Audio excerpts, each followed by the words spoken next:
Good evening and welcome to News 10 on My Fox 10. Upkeep for aging schools can be difficult. One school in Knox County has been a place of learning for 5 decades now. With time comes security and infrastructure concerns. News 10's Aaliyah Blackburn joins us now to explain how the South Knox School Corporation will keep your students safe. Aaliyah? Patrice, South Knox schools have a lot to look forward to. This as the ball is now rolling on a renovation project. While the older buildings have been kept up very well for their age, administrators say it's time to upgrade, and doing so with the students' best interest in mind.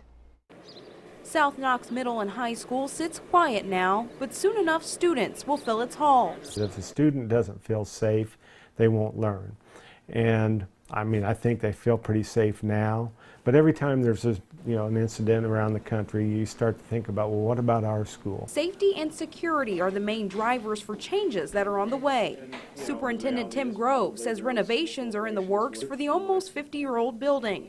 For starters, guests will be greeted by administration and guidance offices as soon as they walk in. We still have that, philosophy of being welcoming, but you want people to know where to go right away, and you also want all visitors to funnel through that one area before they get out into the rest of the building for their business. That will take the place of the current cafeteria.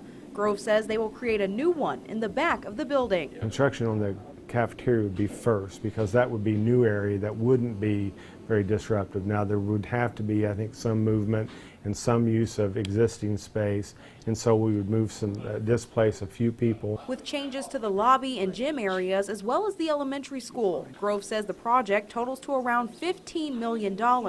But taxpayers most likely will not see an increase in their tax rate. And with that, Grove hopes to turn dirt as early as the end of the year, heading back to school on a good note. Kind of like filling your swimming pool. You got to put the water in it to see where the leaks are. Well, schools are no different. You got to put the kids in there to see where the issues are, and I look forward to a very good school year, and something like this project just adds to that positive outlook. Renovations for the elementary school include a large group activity space, a band room, and a couple of new classrooms. As of now, Grove says they have to wait 30 days to see if there is opposition from the community before they go any further. Patrice, back to you. Thank you, Aaliyah.